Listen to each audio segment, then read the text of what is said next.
Nous sommes bel et bien à Yaoundé. Madame, Monsieur, c'est Equinoxois qui démarre votre décryptage quotidien de l'actualité de lundi à vendredi entre 19h et 21h. Un mois jour pour jour après la fin des assises nationales pour un retour définitif de la paix dans le nord-ouest et le sud-ouest.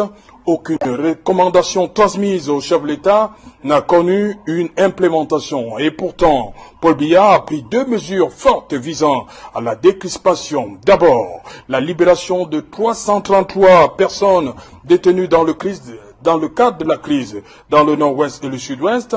Ensuite, celle du professeur Maurice Kamto, ses alliés, ainsi que les militants et sympathisants du MRC, embastillés pour contestation du résultat de la présidentielle d'octobre 2018. Ces actes d'apaisement de Paul Biya ne sont malheureusement pas suivis au niveau de la territoriale. L'autorité administrative continue d'appliquer la politique du deux poids, deux mesures. Les meetings et marches de certains partis de l'opposition systématiquement interdits, alors que ceux du RDPC sont systématiquement autorisés. Et qu'il en soit, c'est tout à l'heure à 20h la grande édition d'information qui vous sera présentée par Cédric Nouffelé. Et tout de suite après, ce sera le débrief du journal. Tout de suite, madame, monsieur. Et maintenant, c'est le fait du jour.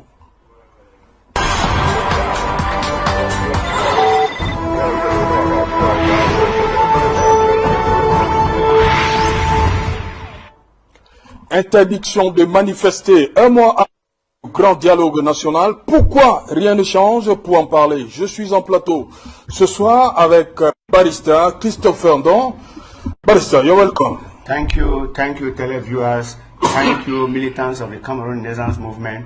Thank you, everybody who is watching on Canal Equinox.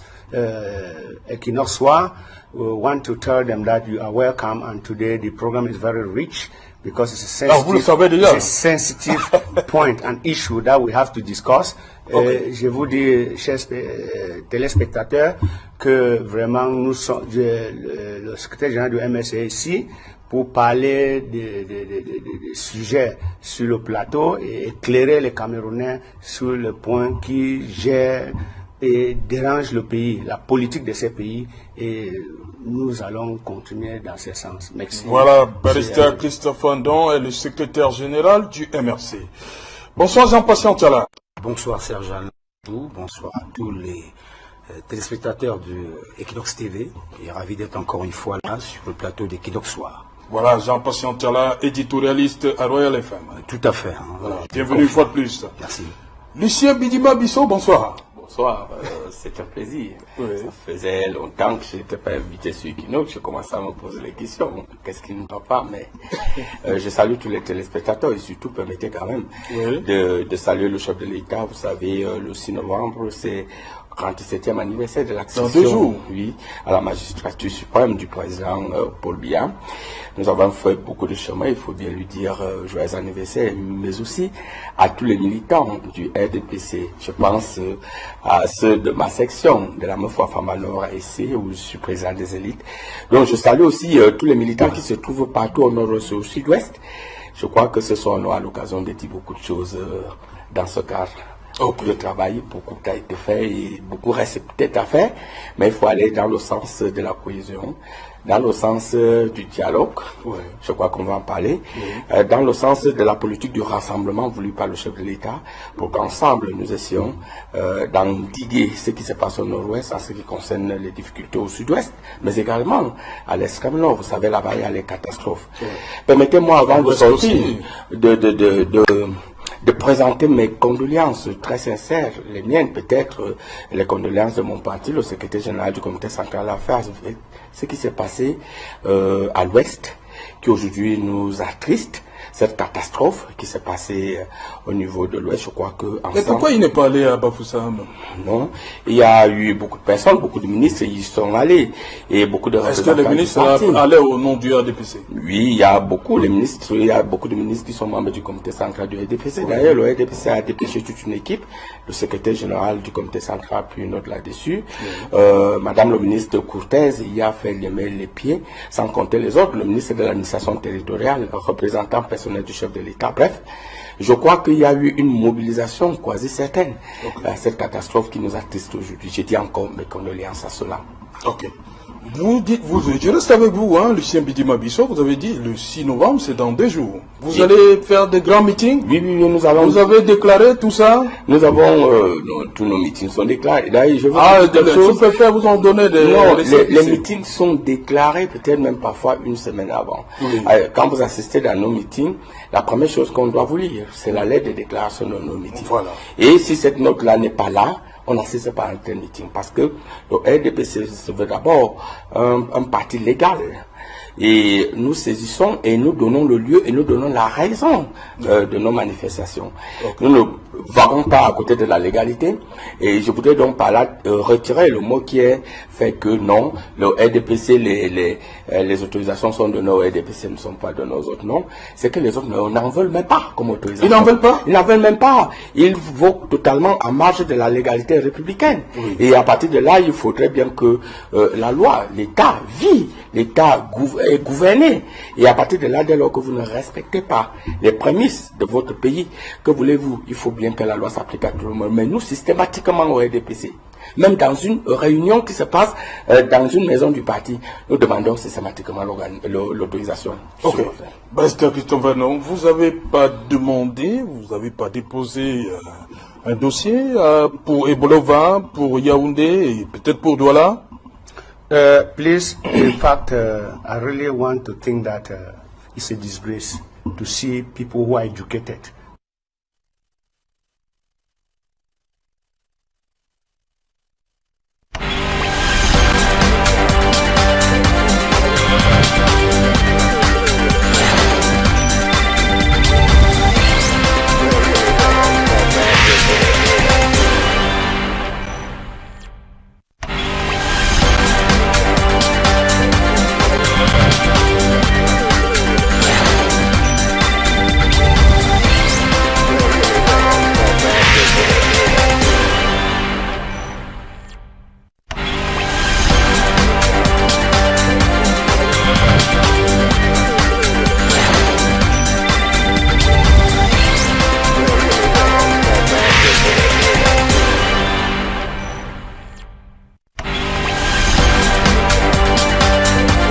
Number two, we went there the second time with a bailiff. Same thing with a bailiff.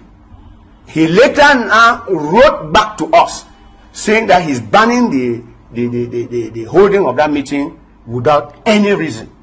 Any reason, substantial, whatever. Because that meeting has nothing to do with the disturbance of public peace, public order. This is a meeting. Yesterday, on the 26th of January, they said there was a public manifestation. We have applied, they have refused. What are the conditions that the CPDM fulfills? Then the subdivisional officer will grant them permission. This is a violation and impunity. The subdivisional officers don't want to see the Cameroon Renaissance movement carry out its political activities. The same Michel Lucien Bidema will come up tomorrow and say they don't see political parties carry out activities. They only come up during presidential election, during council and legislative election. We say no.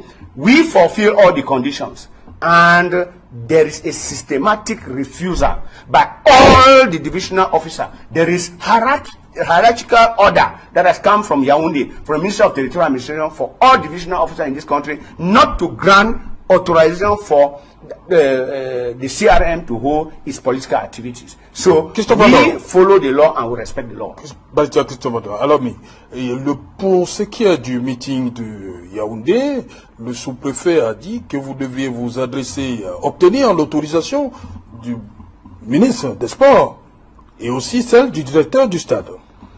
Nous les avons contactés. Tous ces personnes là, oui. On est parti voir le directeur du stade. Il dit c'est le ministre des Sports. On parle au ministre des Sports, impossible de voir le ministre. Ah, vous n'avez pas pu rencontrer le ministre, moi, les communes. Je dis qu'il fait ça impossible pour le MS de rencontrer le ministre. D'abord même, l'esplanade, il est un endroit public. Et que toute personne peut demander l'autorisation à monsieur le sous-préfet. Pourquoi le sous-préfet subjuguer son pouvoir pour demander à un directeur de stade, hiérarchiquement, qui est le patron, qui peut donner l'ordre à utiliser un endroit public. Est-ce que l'esplanade de Omnisport, est-ce que c'est un endroit privé? C'est un endroit public. Et nous étions sur un endroit public. We had applied. They refused. It is their maneuver. They told us to go and see the government delegate of the Yaoundé City Council. When they turn you from the director of the stadium to the government delegate of the Yaoundé City Council, the government delegate will tell you, go to the minister of sports. It is, in fact, not correct. They systematically do not want the CRM to carry out its activity. When you see, since after the election, they have been arresting our militants, locking them for no just cause. They have been stopping our activities to be carried out. They caught Professor Maurice Kamto and locked up for no just cause. He never destroyed anything during the peaceful march. We had declared a peaceful march, and which is constitutional. The Constitution says a political party has a right to manifest peacefully without destroying. And the peaceful march of the 26th of January was peaceful. And for him to come and say, only the CPDM, only the CPDM can ask for authorization and it is granted. In fact, that is an abuse and a provocation to the people. Let me learn. I'm coming, Mr. Otu. Let me talk. Now, we are saying that yesterday, the CPDM had its rally in Douala.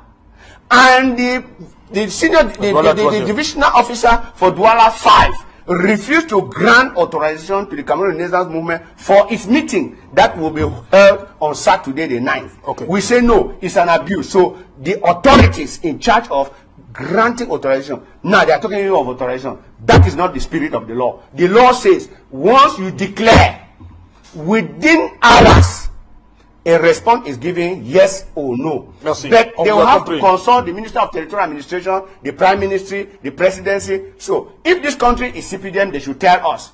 You cannot authorize a political party and you turn around, you say the political party should not carry out this activity. It's not correct. They arrested us. They tear-gassed me on my rights. Je vais revenir à votre cas tout à l'heure, par rapport à samedi.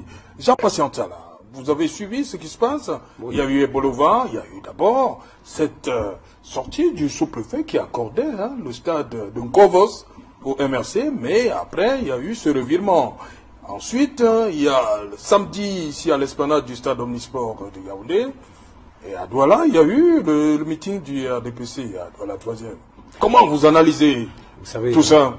Oui, Serge Alain, le plus dur ici, ce sera de décrypter les attitudes des protagonistes. C'est le plus dur, pour comprendre ce qui se passe réellement. Et je pense que vous avez évoqué le terme systématisation, et de façon systématique. C'est un mot à retenir en réalité pour tous les Camerounais, parce que la vérité est que de façon systématique, il y a des meetings qui ne peuvent pas se tenir pour un camp, et de façon systématique, il y en a qui se tiennent pour un autre, mais également pour le troisième volet, de façon toujours systématique, il y en a qui se braquent et qui, malgré le fait que on leur empêche de tenir ces meetings, ils insistent, persistent et signent. Ils tiennent ces meetings-là. Même si on les déboute, ils vont quand même sur la scène qu'ils ont revendiquée. Alors, moi, ça m'inspire quelque chose de terrible. En réalité, c'est l'image de notre pays qui écope de ce combat entre le RDPC, le MRC et bien d'autres acteurs également politiques. C'est l'image d'une démocratie qu'on a présentée comme étant apaisée, mais qui, curieusement, en 2019, est des plus tumultueuses. Un an après que le président Paul Biya a été réélu, selon les résultats donnés par le Conseil constitutionnel, on se rend bien compte que c'est le tumulte total. Je me répète à ce niveau, c'est une expression qui va revenir abondamment. C'est le tumulte total. Si on n'est pas dans les affaires d'Agoa, si on n'est pas dans je sais pas quoi d'autre, on est dans une situation où le MRC, malgré la période de détente évoquée par le régime aujourd'hui, n'accepte pas et ne s'en tient pas à cette période. De l'autre côté également, il faut savoir qu'on peut accuser le MRC de ne pas accepter cette période-là, cette option de détente, mais on peut aussi reprocher aux autres, et c'est là où je ne suis pas d'accord avec M. Bidima, de se vanter, de se bomber le torse que nous sommes prêts pour le 6 novembre, tous nos meetings seront organisés partout où nous voulons, et que tous les sous-préfets nous ont accordé ce récépissé, parce qu'il y a même un flou artistique notable au niveau de la loi elle-même, si on parle de la loi de 90, sur les dispositions qui parlent de manifestations publiques, entre autorisation et déclaration. des années plus tard, nous sommes toujours égarés, comme des petits moutons qui ne comprennent rien à cette affaire. Et en fait, qui est-ce qu'on veut perdre dans l'affaire? C'est bel et bien le peuple. C'est le peuple qu'on veut égarer, parce que chacun tire les ficelles de son côté. Je vous jure qu'au terme de ce débat, de ce soir, vous n'en tirerez rien. C'est-à-dire que si vous prenez à ma gauche ou à ma droite, ce sera le même langage arc-bouté, c'est-à-dire que bloqué, où chacun pense que c'est lui qui a forcément raison. Alors, pour peut-être trancher, c'est pas moi qui vais le faire, hein, pour trancher, il faut peut-être qu'on revoie cette loi et qu'on reconsidère la posture et la position des sous-préfets et autres préfets, qui sachent exactement, soit ils sont des administratifs neutres, objectifs et transparents, soit ils sont des militants d'un quelconque parti politique. Un cas d'école, le cas des Bolova, vous savez, restons sur le cas, à peu près sur le cas des Bolova, où le sous-préfet accorde une autorisation et patatras, le lendemain, il dit non parce que au même lieu, même à la même heure, le RDPC va tenir son meeting. Ouais, mais écoutez, on ne comprend pas. Écoutez, c'est un coup de théâtre. En plus, on empêche les militants d'entrer dans la... Oui, mais c'est un coup de théâtre extraordinaire, hein, qu'on ne peut vivre que dans des pays comme les nôtres. C'est-à-dire qu'un sous-préfet prend une première décision et quand 8 heures plus tard, 24 heures plus tard, il change de fusil d'épaule, comme on dit au quartier. Mais le sous-préfet également, d'après ce que j'ai eu dire, je n'ai pas la bonne version peut-être, mais j'ai eu dire que des militants du RDPC, là-bas, à Ebolova, Kovros, c'est peu près également, au même moment, a fait une sortie disant que si on retrouve les militants du MRC ici, nous aussi, on sortira. Je peux comprendre encore le sous-préfet, si c'est avéré que c'est ça la version, le sous-préfet qui pense qu'avec les événements de Sambelima, il n'est pas bon qu'on se retrouve encore avec une implosion au niveau des Bolova. Ça, je peux comprendre. Mais ce que je ne comprends pas, c'est tout ce qui se passe avant que les militants du MRC n'atteignent, ou alors les leaders du MRC n'atteignent la ville des Bolova. C'est vrai qu'au MRC, je demanderais, mais est-ce qu'ils n'ont pas des militants là-bas? Pourquoi est-ce qu'il faudrait qu'ils fassent des caravanes qui se déplacent Yaoundé pour Ebolova? Les leaders, peut-être, ceux qui vont mener le meeting, mais des militants, il faut aller les chercher à Douala, il faut qu'ils voyagent. Et aujourd'hui, vous voyez le fameux débat autour d'une compagnie de transport qui s'appelle, je vais la citer sans publicité, Buka Voyage. Non, est-ce qu'on a le droit d'empêcher un Camerounais d'aller dans Je vais y arriver, Serge Alain. Oui. Justement, après tous ces événements que je viens d'énumérer, il n'est pas normal, et ça on n'est pas d'accord, qu'un Camerounais qui veut se déplacer d'un point à un autre le fasse et qu'il soit bloqué des villages avant Ebolova. Vraiment, c'est à condamner.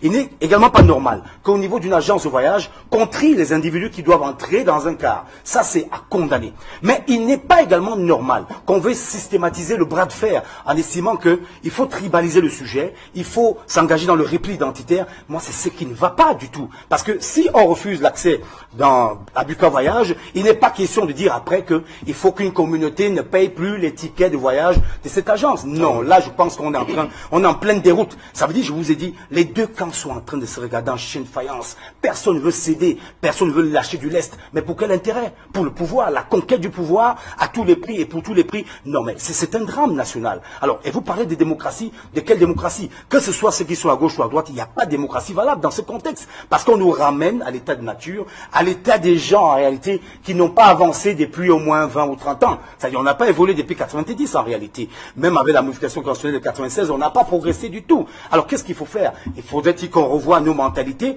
ou alors que nos politiques comprennent enfin que la politique qu'ils font, ce n'est pas pour eux. C'est pour le peuple. Et s'ils ne le font pas pour le peuple, écoutez, le peuple là va les vomir. Nous sommes à l'orée d'une élection qui arrive. Élection locale très importante. Ah oui. Vraiment très importante. Alors, pendant cette élection, on pourrait peut-être demander, moi je ne suis pas politique, mais demander aux citoyens d'opérer par le vote sanction. Ça dit que chacun, en son âme et conscience, par le vote sanction, par rapport à ce qu'il aura vu et vécu depuis la fin de la présidentielle 2018, jusqu'à ce jour, et même jusqu'à la veille de cette élection locale-là, que les citoyens prennent les responsabilités, qu'ils aillent voter. Mais surtout, ils ont le choix. Soit ils vont d'un côté ou d'un autre, ou alors ils opèrent par le vote sanction. Parce qu'en réalité, on commence à en avoir marre un peu de ces développements-là qui nous restent en travers de la gorge. Et surtout, ce qui m'acoquine un peu, c'est le fait qu'on reste agrippé sur le repli identitaire.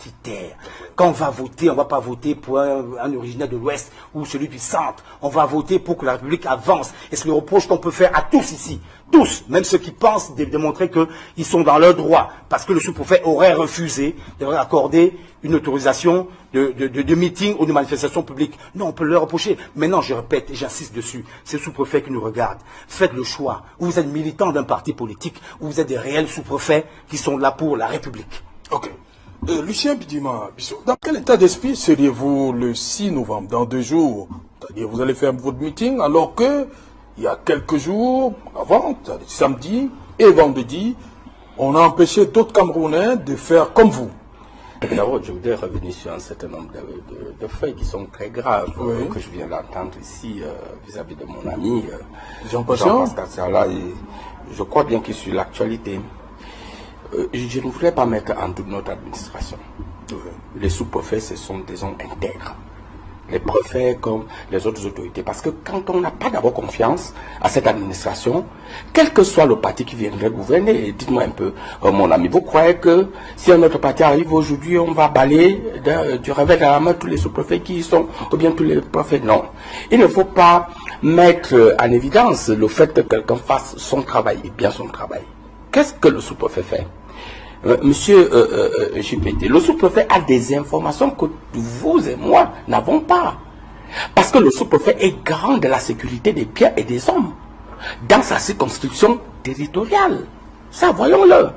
Si aujourd'hui, le RDPC demande, je prends un exemple, de solliciter une autorisation dans une ville quelconque, je n'ose pas démontrer, et que bon, cette autorisation-là peut bien être délivrée. Mais si au bout, le sous-préfet a des informations de retour en disant que ces meetings peuvent provoquer des troubles dans ta circonscription avec des preuves à l'appui que vous n'avez pas. Nous, le sous-préfet, gère quand même le service des renseignements sur le plan local.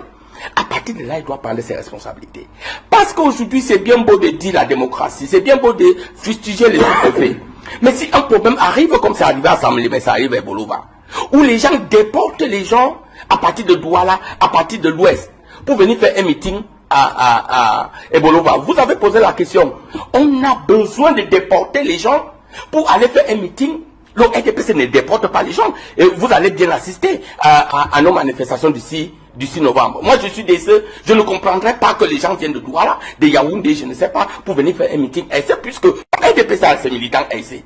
Si tel est donc le cas, que les gens viennent de Douala, de Bafoussam, je ne sais pas, du nord au sud, du sud-ouest, ou même de l'ouest, ou du Grand Nord, pour venir faire un meeting à Ebolova, ça veut dire qu'il y a quelque chose en guise sur rouge.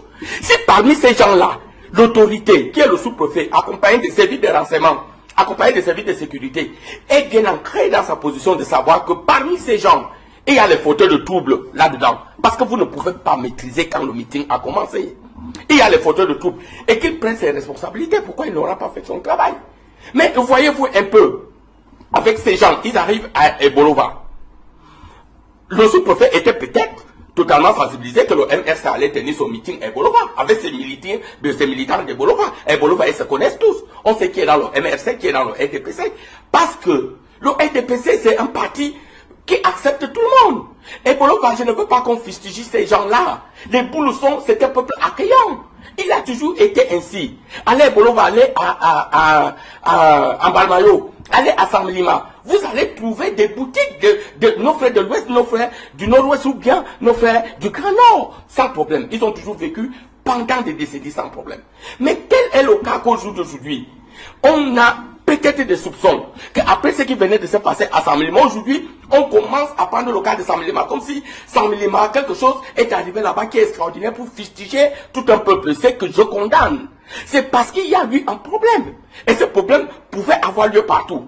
Si tel est donc le cas, et que le sous-préfet aujourd'hui, c'est toujours au sud, se rendre compte que ces gens qu'on est en train de me déporter, je ne les maîtrise pas. Je n'ai même pas leur identité. Ils vont arriver à Ebolova. Ils peuvent créer, causer des gaffes et retourner à l'ouest, retourner à Douala sans que je n'ai la possibilité de les interroger ou bien de sécuriser ma population. Que fait ce sous-préfet? Mettez-vous à sa place. Il prend ses responsabilités. N'en déplaise à la démocratie. Si telle était la démocratie en France, on n'allait pas empêcher les gilets jaunes de manifester. Et je vous dis que même en France, on a refusé quand on s'est rendu compte que cette manifestation-là peut apporter du désordre, même aux États-Unis, les grandes démocraties. Mais voyons, croyez-vous que le peuple doit être mis au bouchon parce qu'on parle de démocratie? Croyez-vous qu'aujourd'hui, il n'y a plus véritablement d'administration de gouvernance? Qu'est-ce qui s'est passé, il faut vous dire? Il faut aller à la dame de l'affaire.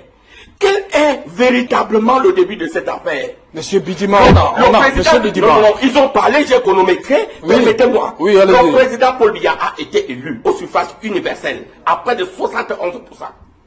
Ce Ces messieurs du MRC ne l'ont pas accepté. Pour quelles raisons, on ne sait pas. La loi, ils n'ont même pas accepté la loi. Ils n'ont pas accepté d'agir dans la constitution camerounaise.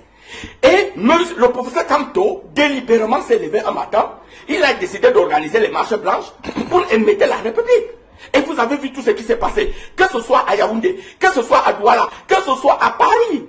Je ne dis pas que c'est forcément le MRC, mais tous ces désordres qui ont embrasé même nos représentations diplomatiques. Ça a plongé le Cameroun dans un désordre incroyable. Et c'est à partir de ce moment que le MRC s'est mis totalement hors la loi. Alors, mais je suis content de savoir aujourd'hui que mon ami qui est là me dise qu'ils ont demandé l'autorisation. Alors, mais c'est de reconnaître donc que le gouvernement existe. Le président Paul Biya existe. Je voudrais qu'à la sortie d'ici, qu'il déclare que nous avons un unique président, un seul chef d'État, c'est le président Paul Biya. Okay. Quand il aura reconnu lui, quand il aura reconnu que le président Paul Biya est le seul président de la République du Cameroun, il va reconnaître les sous-préfets qui existent. Il va savoir qu'à partir de ce moment, il faut se référer dans la légalité républicaine. Et à partir de ce moment, quand il aura demandé son autorisation, il va avoir tout naturellement son métier parce qu'il aura donné toutes les garanties. Alors, mais je suis en disant, on ne peut pas l'accepter que cette provocation permanente, continuelle du MRC de mettre ce pays à feu et à sang. On ne peut pas l'accepter.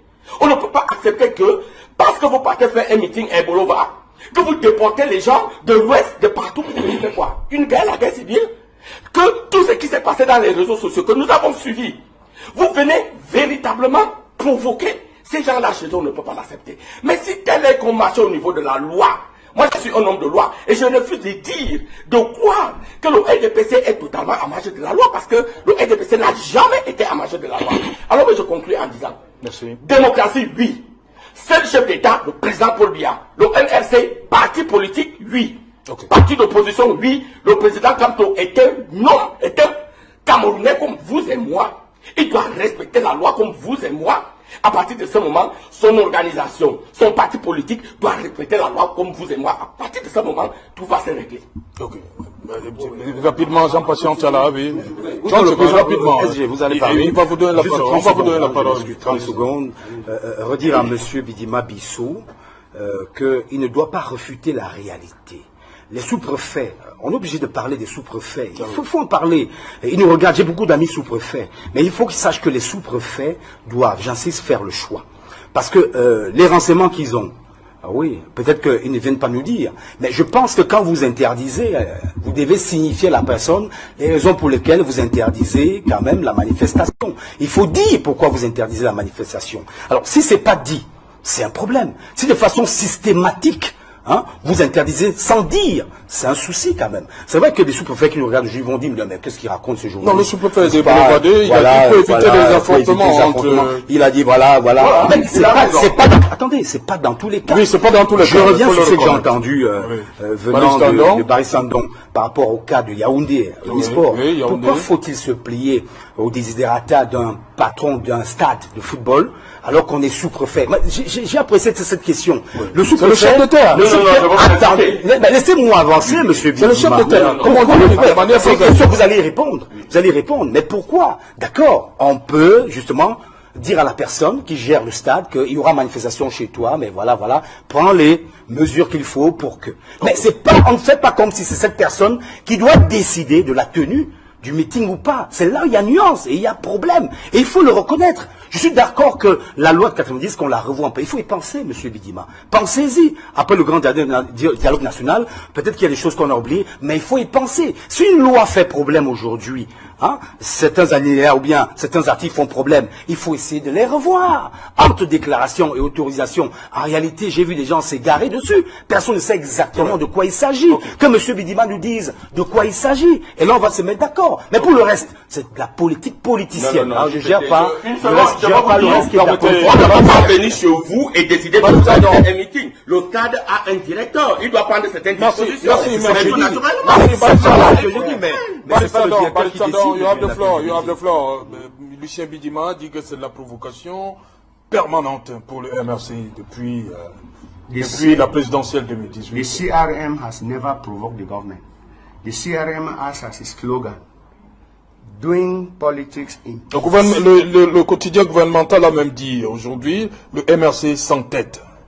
We are not heady. The CRM does its politics in peaceful manner. The CRM has a policy to win power through the ballot box.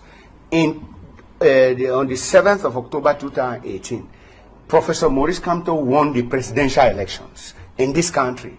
He was supposed to be the president of this country as I speak of now, because it's a repeated attitude of the government, a recidivist. They decided to steal the victory of John Frundi. Like manner, they have stolen that of Maurice Kamto because they have the repressive arm of the police, the gendarme, the military, the B, and the elite forces to suppress all Cameroonians. Added to it, it is the obnoxious law of 2014 on terrorism, which breaches and violates all fundamental human rights. The Constitution has no place when that law is concerned. International instruments have no place ratified by the country when that law is concerned. The regional instruments have no place in. And because the CPDM people do everything with impunity, meaning they shoot people, peaceful protesters with peace plans, they shoot.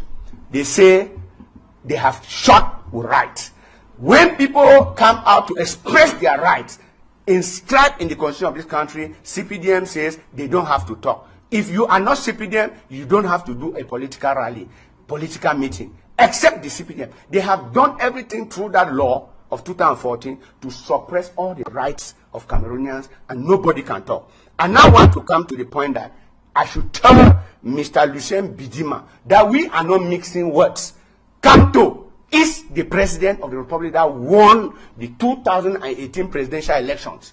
They have never, these CPDM people have never proven with statistics. C'est de la provocation permanente. Listen. Vous ne devez pas accepter que ça se dise dans cette I am talking, you talking on, did they stop you? They didn't stop you, they cannot stop me. They didn't stop you. You say the president, Paul Biya is the president of the country. We say we won the presidential election. We gave the statistics. It is not what was written in the Constitutional Council that makes Paul Biya the legitimate president of this country. You see all Cameroonians on the streets every day. When Kamto wants to come out, everybody is coming out. That is the legitimacy of a president of this country. Now, because you people know you are holding power that does not belong to you, and that is why you do with the police, gendarme, to break down, beat, catch, and lock people. And that is what makes the population to be afraid.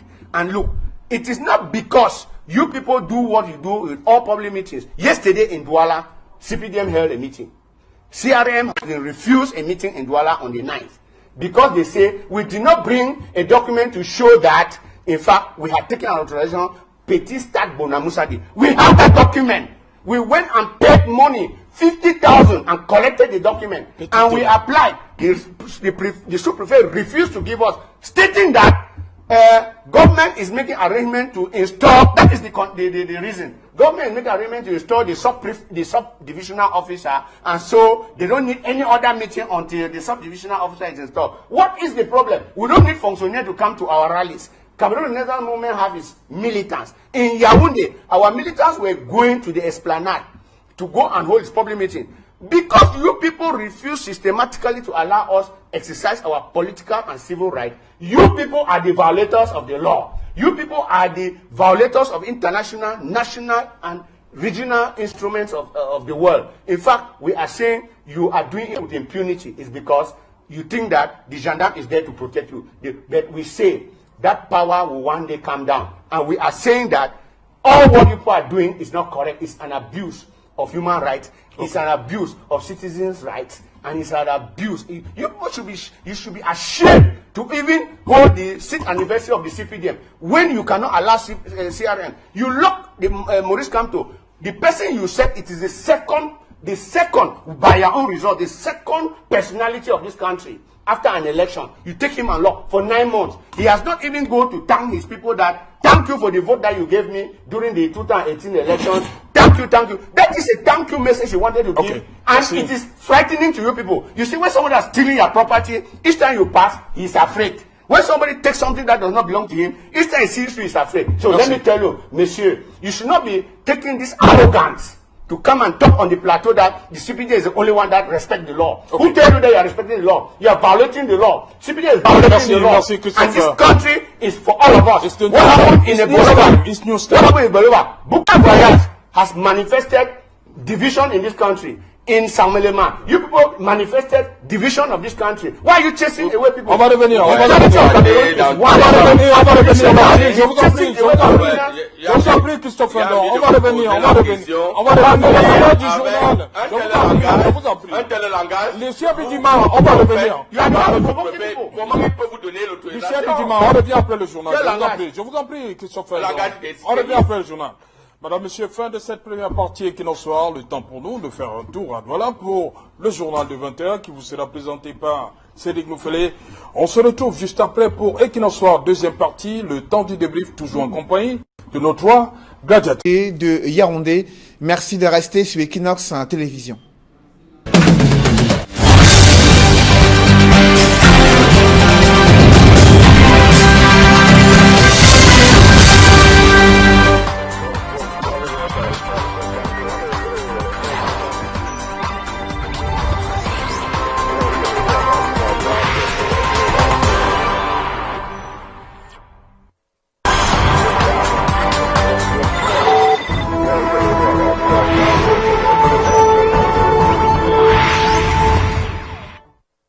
Le plateau Equinoxoir Yaoundé, toujours en compagnie de nos trois gladiateurs pour le débrief du journal, la deuxième partie. Madame, Monsieur, si vous nous rejoignez à l'instant, on va commencer par cette...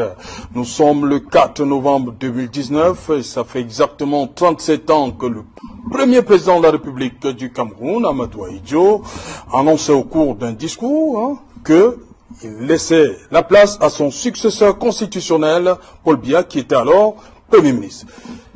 Bidima Bissou, le 4 novembre 1982.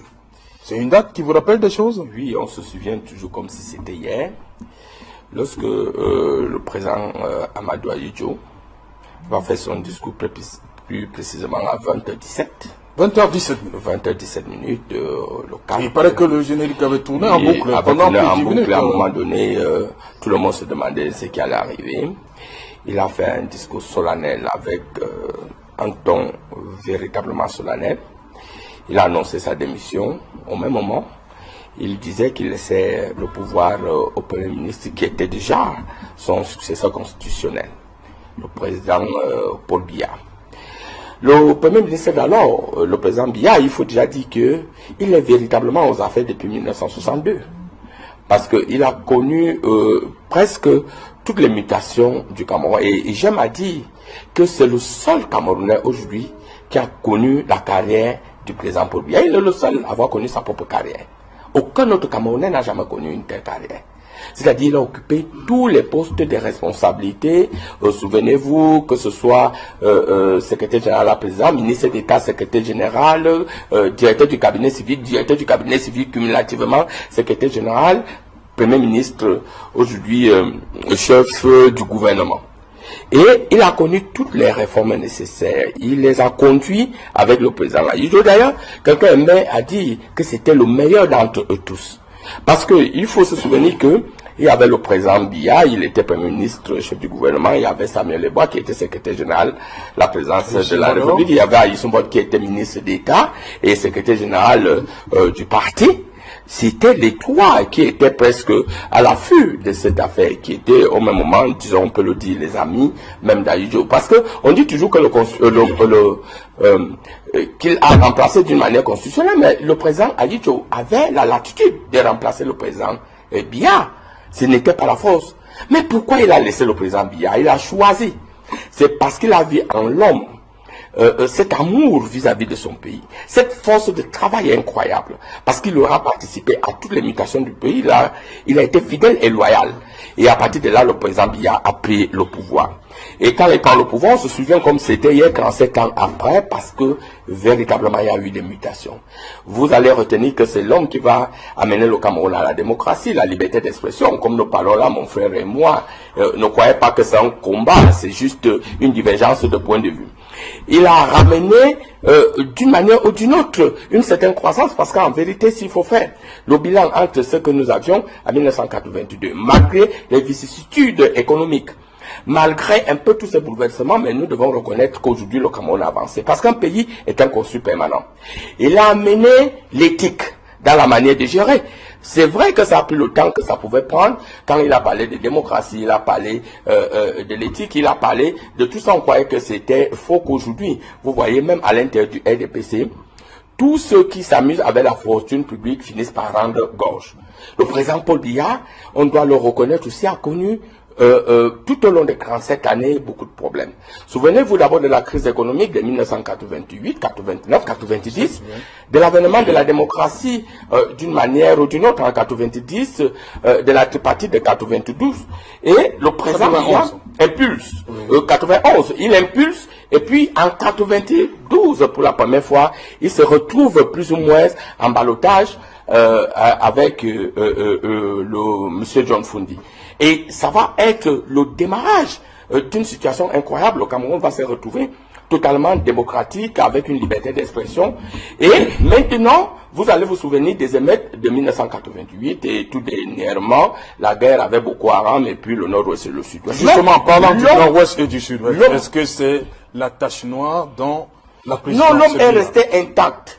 L'homme est resté constant. Non, la crise du nord-ouest et le sud-ouest, est-ce que c'est la tache noire? La crise, non. Dans la présidence, Paul Biya. Écoutez, il y a eu la tentative de coup d'État. Ça, souvenez-vous, il y a eu beaucoup de victimes.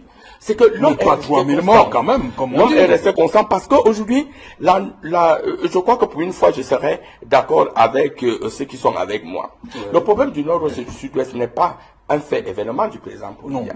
Parce qu'au demeurant du fait qu'il y a une situation interne, c'est-à-dire il y a eu des revendications corporatistes, on croyait que ça allait s'arrêter là, alors qu'il y avait un agenda caché, mais également, on se rend compte aujourd'hui qu'il y a des effets externes qui viennent même pour déstabiliser à ce moment-là le Cameroun. Parce que ni vous ni moi, personne ne peut accepter aujourd'hui la partition du Cameroun.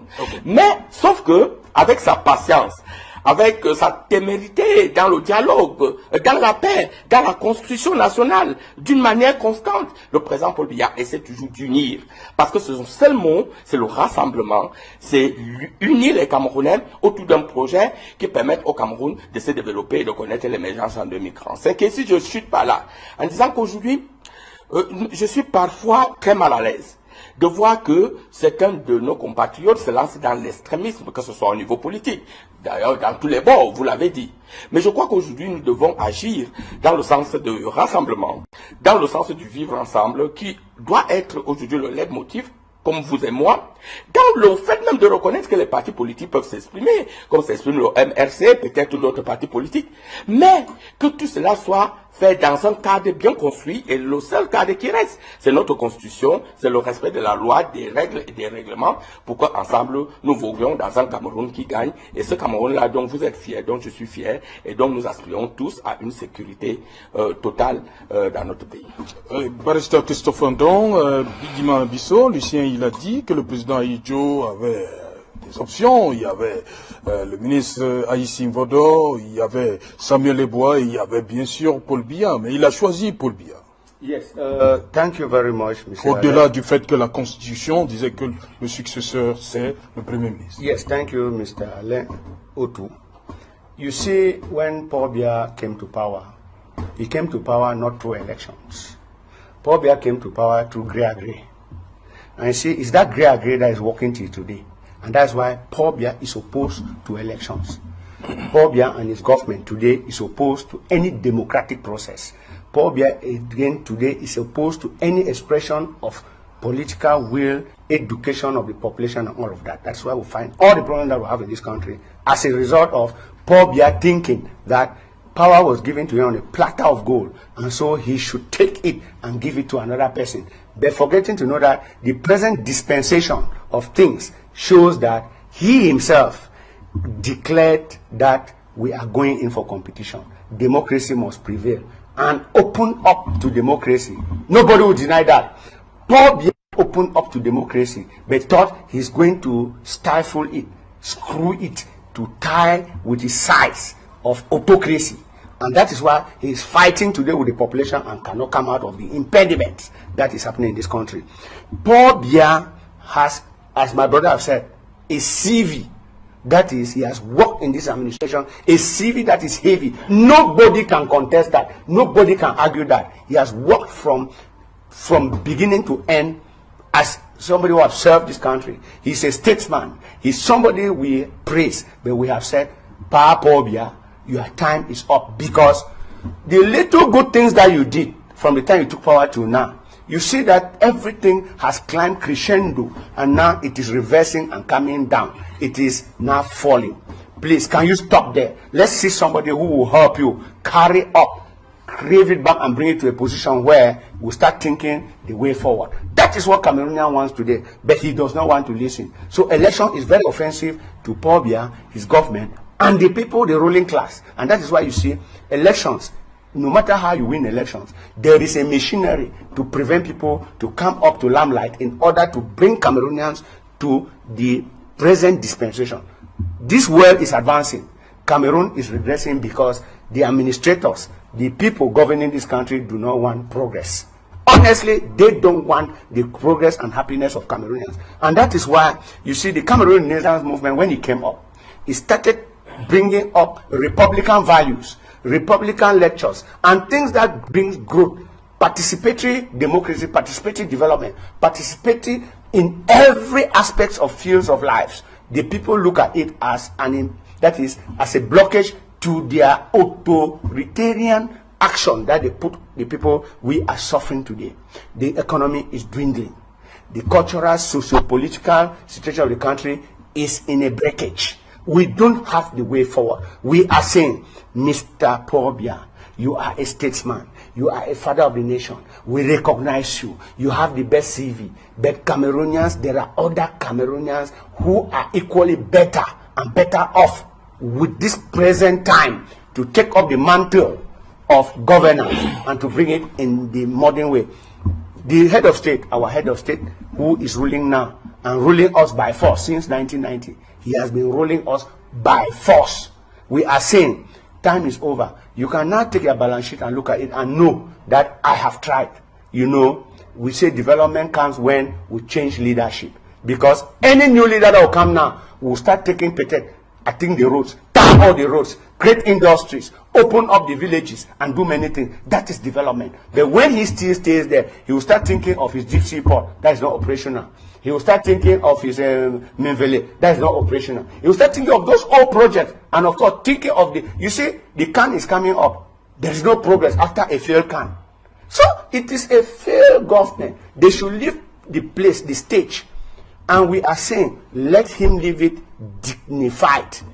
If he wants to leave it in the way it is the same scenario when the Anglophones were saying, what you are doing, sir, is not correct. They said, no, 2 cubes of sugar. What would they say? What would they do? We'll crush them. We have generals in this country, military officers in this country say, give me 2 weeks, give me 1 month. I will do this. But I'm not saying I'm supporting the terrorist attack or I'm supporting the extremist attack. But I'm saying I am concerned because I am a Cameroonian, I am an Anglophone. There is a fundamental problem in the English-speaking parts of this country. And look at it, 3 years. More than 3,000 people have been killed. The head of state should stand up and say, no, stop this killing. These are my people. These are the people. Le dialogue national. The grand dialogue national. The dialogue was not a dialogue. It was a monologue. You people just keep deceiving us. This deceit, we are all learned. We have come past this time where people should deceive. It was a monologue. Where are the resolutions? Now you say special status without a content. That is another deceit to the Anglophones. Special status without a content. What's the content of a special status? What are the resolutions? Why are they applying? They have now pushed it for the head of state to start applying it. Decentralization has taken 23 years. It has never gone to the field. Okay. Now, what are we doing? Cameroonians have come to age where you don't deceive them. Merci. And now, Maurice Kamto is there to take the flag of the country and bring it to the rails because the country is in fracas. Merci. The country is in fracas. Jean Patientala, restons je suis sur la journée du 4 novembre.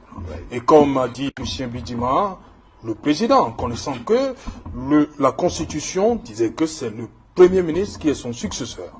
Et il a évoqué 3 noms. Aïssine Vodor, Samuel Lebois et Paul Biya. le président Idjo pouvait changer, pouvait nommer un premier ministre avant cette date du 4. Mais il a décidé de rester avec Paul Biya. Pour vous, c'était, on va dire, de manière prosaïque, le bon choix, Paul Biya? Écoutez, c'est une histoire qu'il faut raconter effectivement à la jeunesse, hein, pour ceux en tout cas qui ne sont pas nés à cette période, ou qui ne l'ont pas bien apprise. Mais je voudrais, avant de prolonger, le cadre légal pose quand même problème. Je reviens sur les questions de réunion et manifestations publiques. Non, attendez, c'est très important. Attendez. On va revenir sur le débrief. On va revenir sur les réunions. On va sortir par là. Vous allez voir où est-ce que je voudrais aboutir. Oui. L'article 8 de cette loi la pose quand même problème au niveau de déclaration et manifestation. Je tiens à le préciser, c'est important de le dire. Jean Patient, on va revenir sur ça. Non, Jean Patient. Ce cadre légal rejoint Jean Patient, je vous en prie, l'émission a des règles. Oui, je voulais revenir sur le 4 novembre. Oui, on va vous donner la parole sur l'article, sur les manifestations. Mais à partir de cela, je voudrais revenir sur le cadre légal qui a même conduit au 4 novembre. Il s'agit bien d'un cadre légal que vous avez évoqué. Oui, vous ne pouvez pas dire que non, que je ne parle pas de ça. Et c'est là où résident tous nos problèmes. Si je reviens à ce que j'ai évoqué tantôt, c'est parce que je voulais indiquer que c'est au niveau justement du cadre légal que se situent tous nos problèmes. Oui. Et c'est pour ça que vous posez cette question du 4 novembre. Il aurait pu léguer à Paul ou à Pierre, qui était là, mais il a choisi quelqu'un. Et quelles sont les raisons qui ont été évoquées? Monsieur Biya n'est pas tribaliste.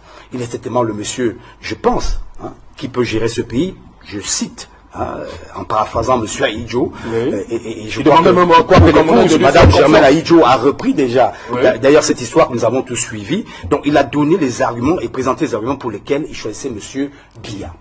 Ce qui nous incombe également, nous réparons au 4 novembre aujourd'hui, c'est que la transition qui s'est faite ce jour-là, à partir de la démission de M. Ahidjo jusqu'au 6 novembre, que actuellement en 2019, vous voyez un peu, et dans les années à venir, le mandat qui est en cours, qu'on puisse vivre une transition aussi apaisée et sereine. Ça, c'est l'enjeu important actuel. C'est-à-dire que nous regardons ce qui se fait et nous nous posons des questions. Est-ce qu'on va aboutir à cela? Même si c'est à travers les urnes aujourd'hui, parce qu'en 82, on était sous un autre aspect qui était celui d'invoquer uniquement la Constitution, mais au niveau de 2025 qui arrive, on pense qu'il y a une élection présidentielle qui va se jouer comme celle de 2018, mais quand on commence à regarder les effluves de 2018 et les extrémismes qui persistent et qui se radicalisent aujourd'hui, mais pas avoir peur, mais quand même avoir des doutes sur ce qui va se passer. Parce que même si j'entre au niveau du RDPC, vous verrez que l'après-Biya, je ne parle pas de succession, on n'est pas en monarchie, mais même l'après-Biya pose problème au niveau du RDPC. Comme l'après-Biya pose problème également au niveau de l'opposition, qui estime que tout est bloqué et on est face à un mur, rien ne peut être fait. D'où les extrémismes. Ça se radicalise de plus en plus. Autant on grignote du temps, autant les partis se radicalisent. Et ça me pose un petit problème au niveau du MRC. Je reviens sur le cadre légal. Est-ce que vous estimez que le cadre légal doit être respecté ou alors être débouté pour le simple fait que vous êtes à la conquête du pouvoir? C'est pour ça que je parlais de cet article 8. Il y a un autre article 4 qui dit que si votre événement a été interdit, vous avez, à travers une simple requête, l'obligation, ou alors la possibilité, pas l'obligation, je retire ce mot, la possibilité d'aller vers un tribunal compétent en la matière, de grande instance, je pense, déposer votre requête et on jugera si le sous-préfet a raison ou pas d'avoir interdit votre manifestation. Mais j'entends personne en parler. Ça rejoint le cadre légal que j'évoquais de 82, du 4 novembre 82, quand le président Ahidjo décide. Il n'invente rien, il ne recrée rien, il s'appuie sur la Constitution. Mais pourquoi aujourd'hui nous refusons de nous appuyer sur les textes que nous nous sommes donnés nous-mêmes? Le grand dialogue national est venu peut-être comme une vitrine pour reconsidérer, revisiter ces textes, et faire de nouvelles propositions. C'est vrai qu'actuellement, il y a beaucoup d'impatience dans l'air, parce que les gens se disent, mais depuis que ça s'est achevé, nous sommes le 4 novembre, ça fait un mois, exactement, jour pour jour, que cela est fini et on ne voit rien arriver. Et il y a des théoriciens de la chose légale et juridique qui vous disent que, attendez, la session parlementaire qui arrive bientôt, et au cours de cette session parlementaire, on verra s'il y aura une révision constitutionnelle, s'il y aura une session extraordinaire qui pourra apporter du baume à ceux qui estiment que rien n'est fait. Donc vous voyez que le cadre légal, j'insiste et persiste dessus, dans tout ce que nous allons faire, dans tout ce que nous allons nous dire, le cadre légal est important. Si on sort de ce cadre, on devient des hors-la-loi. C'est-à-dire qu'on soit pour le pouvoir ou contre le pouvoir. On sort de là, vraiment, on est à côté de la plaque. Donc, M. Ahidjo avait montré la route. Ce qui peut être également très inquiétant, c'est quand on s'engouffre dans la logique du bilan. C'est-à-dire qu'on suit le bilan de celui qui ose faire depuis 37 ans. Là, ça devient un peu problématique. Mais on ne peut pas résumer le bilan de M. le Président de la République, Paul Biya, à son unique personne, parce que ce que j'ai entendu ici est un peu dangereux. C'est-à-dire, on fait savoir que c'est l'individu qui est un extraterrestre. Non, il s'agit d'un monsieur qui est effectivement béni par je ne sais quelle onction, celle peut-être de Dieu, qui a eu l'opportunité de se retrouver aux affaires et qui par après a dit j'organise des élections parce que j'entre avec le discours de la bolle de Mitterrand dans les logiques de démocratie 90 et dans ces logiques de retour au multipartisme et de démocratie il y a les élections. Et c'est pour ça qu'on se pose bien des questions sur la révision du code électoral et bien d'autres choses qui organisent ces élections. Pourquoi aujourd'hui les Camerounais reculent? Je parle de la population, une partie de la population qui en réalité n'a plus trop envie de participer aux jeux politiques. Ça tient de quoi? Ça tient également de la crise de leadership que j'ai entendue ici. Et cette crise de leadership est partagée. Vous voyez, parce qu'à un moment précis dans ce pays, on a douté même des profils qui venaient de l'opposition. Tout comme on doute aujourd'hui des élites qui sortent du RDPC. Vous voyez un peu. Donc il y a ces problèmes qui se posent avec sérieux. Beaucoup de Camerounais s'interrogent, mais j'irai voter. Mais je vais voter qui en réalité?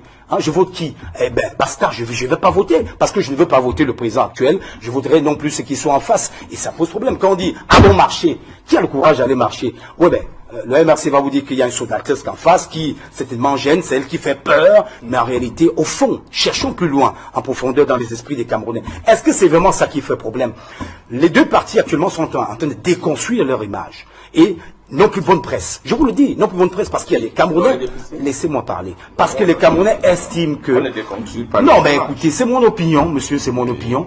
Les deux partis n'ont plus bonne presse. J'insiste. Ça dit... Les deux partis... Mais oui, au fur et à mesure qu'on avance vers le mur...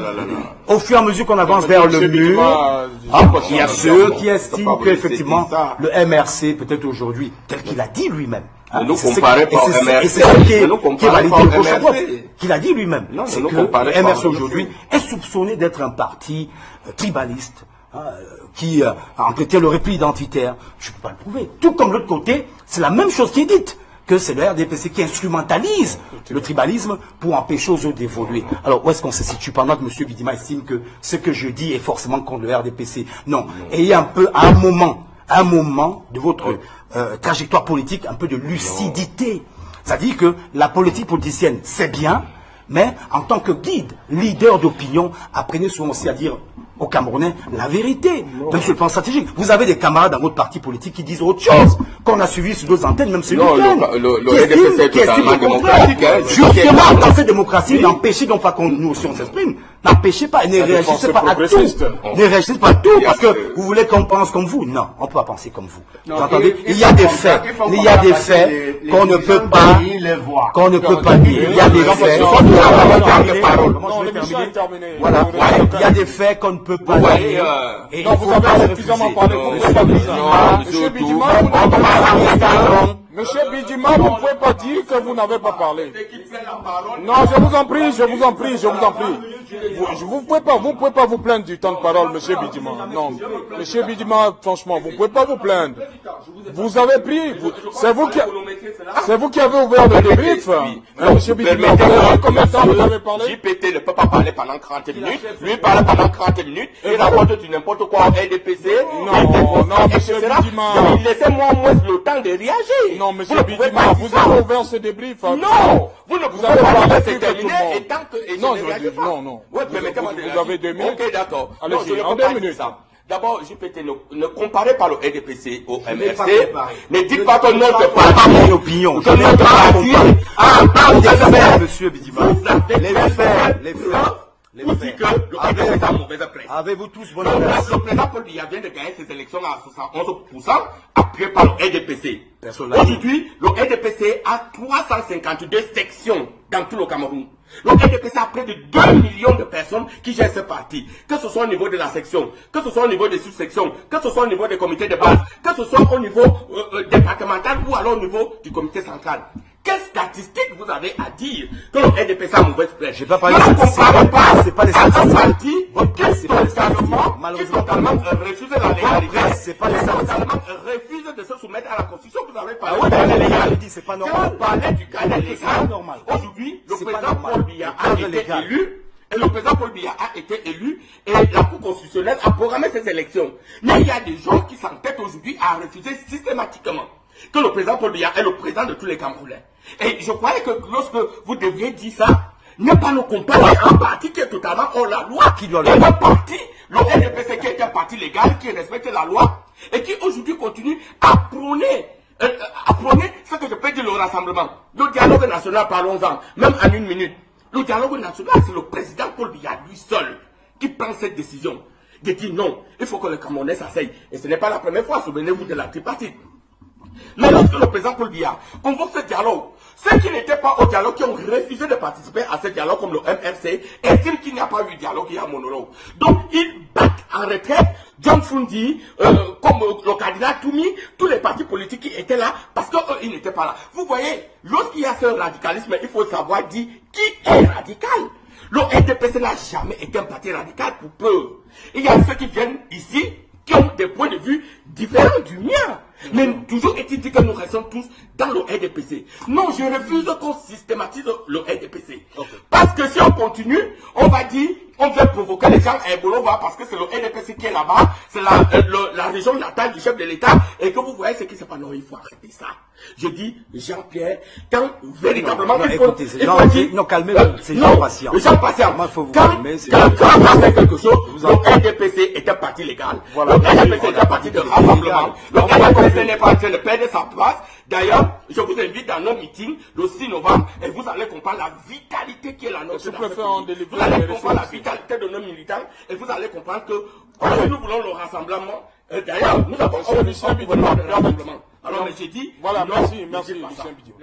Oui, Christophe Fandon, en 2 minutes, terminez votre... You know, Monsieur Lucien a just said, la Cour constitutionnelle a programmé les 7 élections. They are your words, and that's what we decry. The Cour constitutionnelle has no right to program an election. That's why we say the results proclaimed by the Constitutional Council is faulty, because they programmed it as you have just said. If it was a slip of the tongue, you now excuse yourself. I say the dialogue is monologue because that dialogue was supposed to include Anglophones. Anglophones leaders were not there. And they are in prison. Ce sont les leaders anglophones que vous vouliez à tout prix qu'ils soient Don't là. behave les gens de Momo here. My friend, be quiet. I didn't disturb you. Don't behave your minister. Let me talk. It is my time. You are using my time. Let me talk. Non, ne dites pas ce qui n'est pas Let me talk. I didn't disturb you. I am saying it was a monologue. It's my word. It's not your own. You say it was a dialogue. I say monologue. Because Ayuk Tabe and his government is in prison, held by the CPDM. Donc c'est Ayuk Tabe qui est le seul leader qui devrait être là. The dialogue came as a result of the Nozo problem. That is Northwest Southwest problem. It was not because you go and call Cardinal Toumi, you go and call all of this to come to that dialogue with the fake Ambazonian leaders that you brought in that dialogue. Listen, it was supposed to get the authors, that is Ayuk Tabe, who is the leader chosen by the Anglophone and his government, in prison. Then you get those who are run away and abroad. And then you get the Cameroon National Movement, Professor Maurice Kamto, that was in prison, that gave the post-electoral... Mais les leaders de l'étention, on leur a donné des implications. No, listen. I'm saying it was a monologue. Hold me for that. I will tell you why, and I'm explaining. The Anglophones, who has been a headache to this government since this period till now, 3,000 dead. More than 2,000 already, they are still there in prison. It's the problem. It was no other problem. And for you to take a dialogue without them, it's a monologue. That is why I say it's a monologue. Number one. Number two, you should not come on studio and begin to shout at people's opinion. He has said what he has said, it engages him. Let it be. What you have said engages you. Maurice Kamto is the man who won the 2018 presidential election. That's what we are saying, and that's what we are reclaiming every day. Nothing can change that from our minds. We are militants of the Cameroon Renaissance Movement. We are not CPDM militants. And the CPDM systematically has been violating our constitutional right, our right to public meetings, our right. They banned us on Friday, on Saturday, through tear gas with pepper that is scratchy on our bodies. My eye now, I have problems. It happened in Douala, they have banned. But yesterday, CPDM was holding a meeting. Tomorrow, you are having your nationwide, when Cameroon Renaissance movement, the birthday will come to hold its own. You will say they have brought in Boko Haram, they have brought in Bas to come and destabilize the country. When you start striking, there were people of the south driving away Bamileke people. That is a pure act of tribalism. Come back to Ebolova. We want to go and welcome our prisoners. You block us. Police people and gendarmes are seizing identity cards from citizens. What do you call that CPDM? Please, no. Leave Ebolova in the northwest and southwest region. When Anglophone says they have a problem, you don't want to solve it. You say 2 cubes of sugar in a water cannot be tasty. Now, it is above you now to even know the taste of that water and the sugar. What are you talking? Please, you people should calm down with that your arrogance and pride. Listen to the people and their problem. Try to give a way out to solve. Don't call when the whole world say call dialogue. Release political prisoners. Release everybody. You do things in patches and half. It's not correct. Do the things that the people want, because the people are here, they are abroad, and it's everywhere. Thank you, the international community have said it. You cannot respect the international community. Cameroonians have said it. You cannot respect the international community. Thank you, Barrister. Merci. Nous sommes arrivés au terme. Je vous en prie. Merci, Lucien Bidima. Que ça soit accepté par tout le monde. Voilà, merci. Vous, dans le MRC, merci. Vous commencez à comprendre aujourd'hui que ce pays est un pays béni par les dieux. Ok, on vous a compris. Aucun tribalisme ne peut nous amener merci, au développement. Merci, Lucien Bidima. Merci. Il faut unir les Camerounais. Voilà le message est passé. Le message est passé, on vous a suivi. Capable de le dire tous les jours. Oh là là. Merci, on vous a suivi, cher monsieur, on vous a suivi. Oui, on vous a suivi, Merci, Jean-Paul Chantala, d'être venu une fois de plus. Voilà, merci. Vous étiez là au milieu des deux. Merci, Lucien Bidima. Voilà. C'est un plaisir toujours de nous souhaiter un joyeux anniversaire pour le 37e anniversaire du président Paul Biya. Et j'invite d'ailleurs les militants du MRC à se joindre à nous dans cette fête, parce que c'est la fête du président de la République. Okay. C'est une fête qui doit nous unir. Tout le message est passé. Un homme d'État. Thank you, Barrister. Thank you, Barrister, for coming. Merci. Je vous en prie. Merci, on vous a compris. Madame, Monsieur, nous sommes arrivés au terme de cette édition Equinox Soir. On se retrouve demain lorsqu'il sera 19h. Bonsoir et c'est... Universitaire de la Côte.